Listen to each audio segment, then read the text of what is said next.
The Gospel of St. Mark, the 5th chapter. And they came over to the other side of the sea into the country of the Gaderenites. And when he was come out of the ship, there met him out of the graves a man possessed of an unclean spirit, who had his dwelling among the graves. And no man could bind him, no, not with chains, because that when he was often bound with fetters and chains, he plucked the chains apart and broke the fetters in pieces. Neither could any man tame him. And always, both night and day, he cried in the mountains and in the graves and beat himself with stones. When he saw Jesus afar off, he ran and worshipped him, and cried with a loud voice and said, What have I to do with thee, Jesus, thou Son of the Most High God? I beseech thee in the name of God, torment me not. For he had said unto him, Come out of the man, thou foul spirit. And he asked him, What is thy name? And he answered, saying, My name is Legion, for we are many. And he begged him earnestly that he would not send them away out of the country. Now there was there near unto the mountains a great herd of swine feeding, and all the devils besought him, saying, Send us into the herd of swine, that we may enter into them. And immediately Jesus gave them leave. And the unclean spirits went out, and entered into the swine. And the herd startled, and ran headlong into the sea. They were about 2,000 swine, and they were drowned in the sea. And the swineherders fled, and told it in the city and in the country. And they came out to see what had happened, and came to Jesus, and saw him that was vexed with the fiend, and had the legion sit both clothed and in his right mind. And they were afraid. And they that saw it told them how it had happened unto him that was possessed with the devil, and also of the swine. And they began to pray him that he would depart from their coasts. And when he was come into the ship, he that had the devil prayed him that he might be with him. But Jesus would not allow him, but said unto him, Go home to thine own house and to thy friends, and show them what great things the Lord hath done unto thee, and how he hath a compassion on thee. And he departed and began to publish in the 10 cities what great things Jesus had done unto him, and all men marveled. And when Jesus was come over again by ship unto the other side, many people gathered unto him, and he was near to the sea. And behold, there came one of the rulers of the synagogue, whose name was Jairus.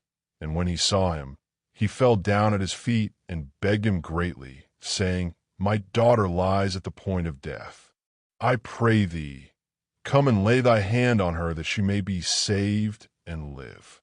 And he went with him, and many people followed him and thronged him.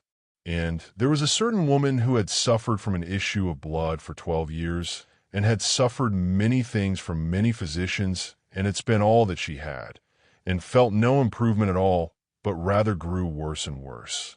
When she had heard of Jesus, she came into the crowd behind him, and touched his garment. For she thought, If I may but touch his clothes, I shall be whole. And straightway the fountain of her blood was dried up, and she felt in her body that she was healed of the plague. And Jesus immediately felt in himself that virtue had gone out of him, and turned around in the crowd, and said, Who touched my clothes? And his disciples said unto him, Thou sayest the people pressing upon thee, and yet thou askest, Who touched me? And he looked round about to see her that had done this thing. The woman feared and trembled, for she knew what was done within her. And she came and fell down before him, and told him the truth of everything. And he said to her, Daughter, thy faith hath made thee whole. Go in peace, and be whole of thy plague.